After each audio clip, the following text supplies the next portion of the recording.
Assalamualaikum warahmatullahi wabarakatuh. Halo para balad, ketemu kembali sama Mang Wiro di channel Mang Wiro Official. Pada kesempatan kali ini saya sengaja ingin berbagi cerita dengan para balad tentang sebuah perjalanan pendakian ke puncak Gunung Cikuray, Kabupaten Garut. Kami berangkat bertiga, saya, Gilang, dan Yayan. Kami waktu itu merencanakan pendakian di tanggal 10 Oktober 2020. Karena dari kota kami ke Garut cukup jauh, maka kami persiapan dari tanggal 9. Segala macam logistik, kebutuhan kita persiapkan, sehingga kami waktu itu berangkat dari kota kami, dari rumah pada tanggal 9 Oktober kurang lebih pukul 17.00. Kami bertiga menggunakan roda 4 untuk mencapai kota Garut. Kami menggunakan jalur Sumedang lewat Buah 2, Conggeang, kemudian melintasi Tugu Cadas Pangeran. Perjalanan kami cukup lama, sekitar 5 jam. Kurang lebih pukul 10 kami tiba di Kecamatan Cilawu.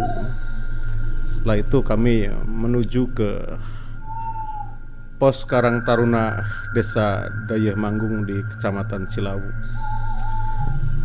Karena kami merencanakan pendakian esok hari, waktu itu kami istirahat di Pos Karang Taruna Desa Dayeh Manggung. Kebetulan di situ ada sebuah kamar yang kosong. Kami bertiga istirahat 1 malam di situ. Pagi-pagi benar, kurang lebih pukul 5 setelah sholat subuh, kami juga melakukan persiapan ulang. Kita cek kembali segala macam kebutuhan. Setelah itu kita packing ulang. Karena dari Posko Karang Taruna menuju ke pos pemancar, kami waktu itu melakukan pendakian lewat jalur pemancar. Dari pos Karang Taruna ke pos pemancar itu cukup jauh dan harus menggunakan kendaraan dari warga setempat, sehingga mobil kami titipkan di Karang Taruna. Kami menggunakan mobil bak terbuka. Kebetulan waktu itu ada beberapa orang juga para pendaki dari Garut, juga kita bareng, ada 3 orang pendaki dari Tangerang dalam satu mobil yang sama. Kita berjalan dari pos Karang Taruna menuju pos pemancar. Namun sebelum kami melakukan perjalanan dari pos Karang Taruna ke pos pemancar, saya sempat bertanya ke salah satu akang-akang penjaga warung di situ, karena kami baru pertama kali mendaki ke Cikuray, sehingga saya bertanya ke si akang itu, adakah pantangan ketika kita melakukan pendakian ke Cikuray? Tidak ada, cuma si akang menyarankan nanti di pos 3 istirahatnya jangan terlalu lama, apalagi kita duduk-duduk di bawah pohon yang besar. Oke, kami mengerti. Akhirnya kami berjalan menggunakan mobil bak terbuka menuju pos pemancar. Kurang lebih setengah jam melalui jalan yang ekstrim. Batunya cukup besar, mungkin butuh driver atau supir andalan untuk bisa melintasi jalan tersebut. melintasi melewati perkebunan-perkebunan teh dengan cuaca yang gerimis mengundang. Akhirnya kita sampai juga di pos pemancar, meskipun sebelumnya kita juga melakukan registrasi di pos PTPN. Sampai di pos pemancar, di situ sudah banyak pendaki yang sedang beristirahat, dan tiba-tiba hujan turun dengan deras, sehingga kami semua terpaksa istirahat agak lebih lama di situ bersama para pendaki yang lainnya. Kami sempat ngopi-ngopi dulu, kita sempatkan sarapan juga. Kurang lebih 1 jam hujan mulai mereda dan tinggal gerimis-gerimis kecil saja. Beberapa kelompok pendaki melanjutkan pendakiannya. Kami pun ikut melakukan pendakian. Pertama ketemu jalur adalah perkebunan teh dengan jalan tanah, dan setelah hujan besar juga diiringi gerimis, jalannya lumayan licin, sehingga kita perlu ekstra hati-hati. Kami berjalan dari pos pemancar menuju ke pos 1 kurang lebih setengah jam. Di pos 1 kebetulan di situ kita melakukan registrasi ulang atau simaksi.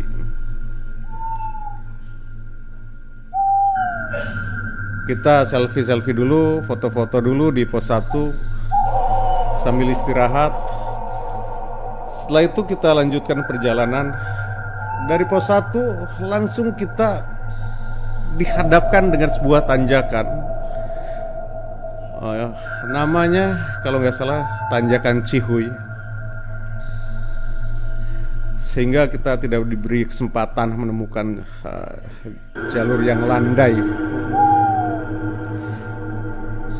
Kita bertiga berjalan dari pos 1. Ya, karena cuacanya gerimis-gerimis begitu, jalannya licin, ya lumayan melelahkan. Kemudian kita memasuki area hutan. Setelah habis perkebunan masyarakat, dari pos 1 menuju ke pos 2 kita menemui area hutan. Kita berjalan terus untuk menuju pos 2. Waktu itu kita tidak terlalu tergesa-gesa, kita berjalan santai saja. Ada beberapa kelompok pendaki yang juga sempat mendahului kita, juga ada yang kita dahului. Akhirnya kita sampai juga di pos 2. Kita istirahat sejenak, sekedar menghisap rokok sambil makan cemilan dan minum air putih. Kita nggak sempat ngopi di situ. Kemudian kita lanjutkan perjalanan kita menuju ke pos 3. Dari pos 2 ke pos 3 jalannya semakin ekstrim, licin, terjal. Selain itu juga ketinggiannya cukup lumayan. Bahkan ada jalur yang tidak bisa kita lintasi tanpa alat bantu.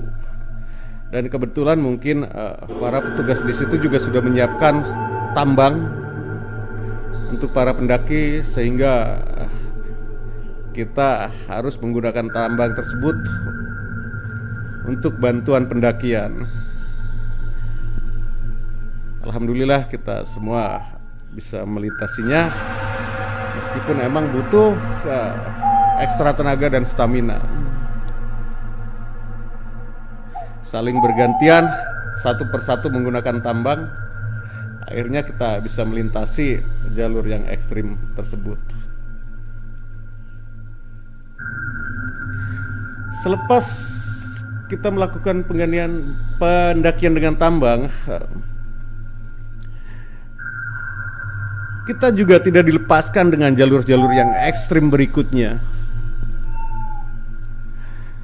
Melintasi jalan-jalan yang penuh dengan akar,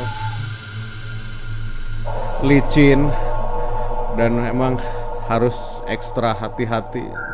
Karena ketika kita salah berpijak, kita bisa kehilangan keseimbangan dan bisa jatuh. Ya cukup lumayan melelahkan, tapi mengasihkan juga. Ini sedikit masukan aja buat rekan-rekan yang belum mencoba melakukan pendakian, bahwasanya pendakian ini meskipun melelahkan tapi benar-benar asik. Menjelang pos 3, hujan turun kembali dengan deras. Sesampainya di pos 3, karena hujan begitu besar, kita harus istirahat. Waktu itu kami tidak membawa fly sitting ya, sehingga kami meneduh di tenda darurat para pendaki lain. Kami numpang berteduh di situ. Kami ingat saran si Akang pedagang itu bahwa di pos 3 jangan beristirahat terlalu lama. Namun apa daya, karena hujan di situ begitu deras, sehingga mau tidak mau kami harus berteduh lebih lama di situ.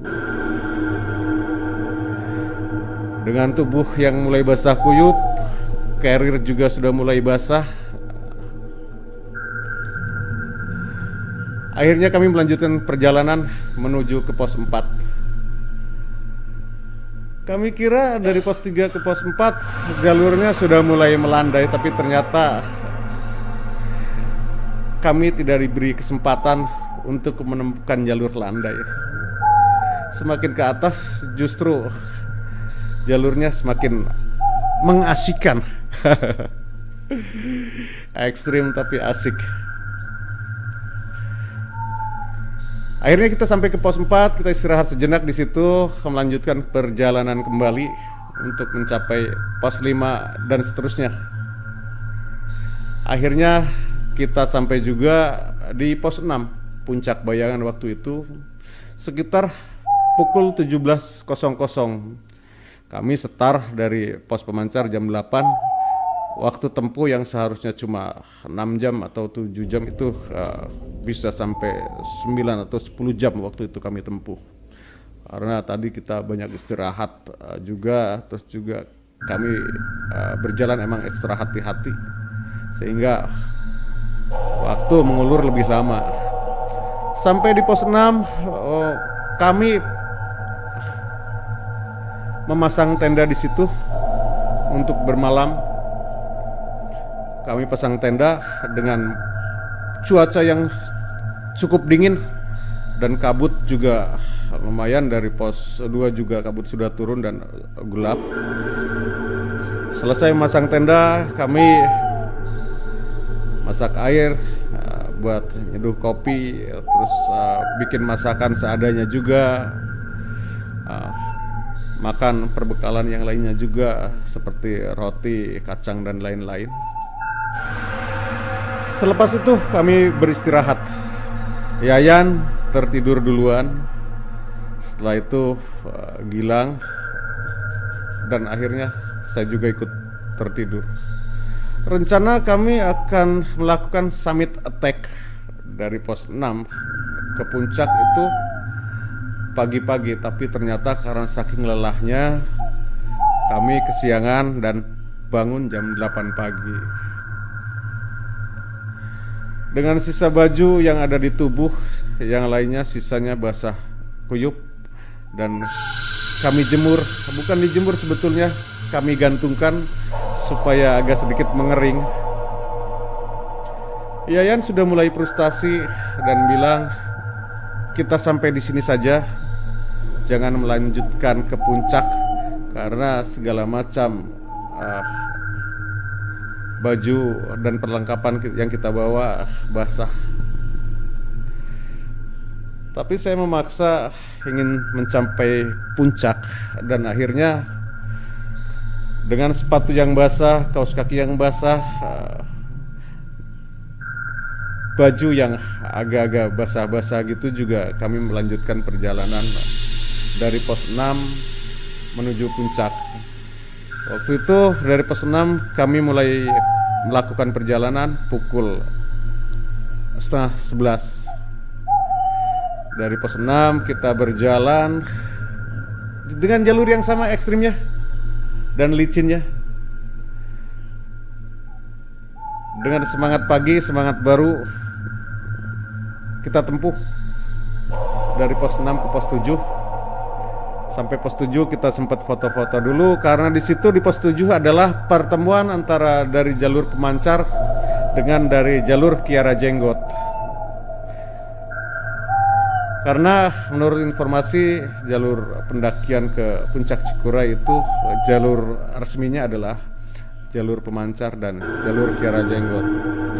Selesai selfie-selfie dan menghisap sebatang rokok dari pos 7, kami melanjutkan perjalanan untuk mencapai pos 8. Kemudian tak berapa lama, kurang lebih setengah jam, kami sampai juga di pos 8. Kebetulan di pos 8 ada orang yang berjualan gorengan. Kami di situ sekedar untuk mengganjal perut, makan gorengan di situ, minum air teh hangat. Dari pos 8 untuk mencapai puncak itu kurang lebih 5 atau 10 menit saja. Karena dari pos 8 sebetulnya puncak Cikuray itu kalau tidak ada kabut sudah kelihatan. Namun waktu itu memang kabut begitu tebal sehingga puncaknya dari pos 8 tidak kelihatan, meskipun jarak tempuh kita sebetulnya cuma beberapa menit saja. Kita berjalan dari pos 8 untuk mencapai puncak kurang lebih 10 menit. Dan kelelahan kita yang kemarin terobati sudah. Sampai di puncak kita foto-foto, selfie-selfie. Di situ juga banyak sekali para pendaki. Kemudian ada juga pedagang di situ. Kita minum kopi, ngerokok dan lainnya. Kurang lebih setengah jam di puncak Cikuray. Setengah 1 kita turun kembali ke tenda kita untuk persiapan turun ke pos pemancar. Dari pos 6 kita kemas-kemas, tenda kita rapikan, segala macam perbekalan kita packing. Setengah 2 kita melakukan perjalanan turun. Kebetulan banyak juga pendaki yang berbarengan turunnya, sehingga kita saling mendahului, saling bergantian istirahat. Sampai pos 4, pos 5, pos 4, kemudian pos 3. Kita istirahat di pos 3. Dengan tanpa sadar, saya sama Yayan waktu itu bersandar ke sebuah pohon yang besar. Kami melepas lelah, menyulut rokok, menghisap rokok, sambil bercengkrama. Kami berdua sama Yayan di bawah pohon, hilang di samping kami beberapa meter saja. Kemudian saya teringat pesan si Akang bahwa di pos 3 kita tidak boleh beristirahat terlalu lama dan bersandar di pohon yang besar. Akhirnya saya ngomong sama Yayan, Yan, pohon besar yang disebut si Akang itu mungkin pohon besar yang di depan kita, Yan. Tapi Yayan bersikukuh, bukan Pak, yang ini yang kita sandarin. Saya bilang bukan yang di depan kita. Yayan kekeh yang ini. Tiba-tiba apa yang terjadi? Gilang tergesa-gesa menggendong ranselnya sambil turun dan berkata, "Ayo kita turun sekarang." Kami berdua kaget. Apa yang dirasakan sama Gilang atau apa yang dilihat sama Gilang? Gilang turun mendahului kita. Akhirnya kita juga cepat-cepat menggendong ransel kita, menggendong carrier kita. Kita kejar Gilang. Sekitar 20 atau 30 meter terkejarlah Gilang sama kita berdua. Dan Yayan bertanya, "Kenapa ya barusan tergesa-gesa turun? Apakah ada sesuatu yang Gilang lihat?" Gilang menjawab, "Nanti aja saya ceritakannya kalau sudah di bawah." Akhirnya kami turun, melewati pos 2, pos 1, istirahat sejenak, melanjutkan lagi perjalanan. Sampailah kita di pos pemancar. Dari pos pemancar seperti biasa untuk menuju ke Desa Dayeh Manggung menggunakan mobil bak terbuka. Jalanlah kami dari pos pemancar menuju ke pos Dayeh Manggung. Akhirnya sampai di pos Dayeh Manggung. Di situ sudah tidak ada satu pendaki pun. Mereka semuanya sudah pada turun mungkin. Kami istirahat untuk sekedar mandi, ada yang cuci muka juga, menghisap rokok. Akhirnya kami pamit sama Karang Taruna di situ. Setelah membayar uang parkir, kami jalan dengan perut lapar. Kami berjalan menuju kota Garut. Di kota Garut kami berhenti di sebuah rumah makan bertiga. Dan barulah saya bertanya ke Gilang, "Lang, tolong jawab pertanyaan Yayan tadi, apa yang kamu lihat di pos 3? Ternyata Gilang bilang waktu itu dia melihat sebuah kain putih melayang-melayang di atas pohon tersebut. Dan kenapa Yayan bersikukuh bahwa pohon tersebutlah yang dibilang sama Kang tersebut, Kang yang di warung itu? Karena Yayan pun begitu melihat ke atas, begitu nengok ke atas, melihat hal yang sama dengan Gilang. Dia melihat kain putih melayang-layang juga di atas, tapi dia tidak mau menengok untuk kedua kalinya. Gilang pun demikian, cuma satu kali melihat dan tidak mau menengok lagi. Selesai makan, ngerokok-ngerokok, kita lanjutkan perjalanan pulang. Kita lewat kota Bandung, Cimahi, dan akhirnya kami sampai ke rumah kami tepat pukul 00.30 tanggal 11. Kami melakukan perjalanan dari rumah tanggal 9 Oktober 2020, pendakian tanggal 10 bulan 10 tahun 2020, dan kami pulang tanggal 11 bulan 10 tahun 2020. Demikian sedikit pengalaman perjalanan pendakian kami ke Gunung Cikuray Garut. Semoga ada manfaatnya. Assalamualaikum warahmatullahi wabarakatuh.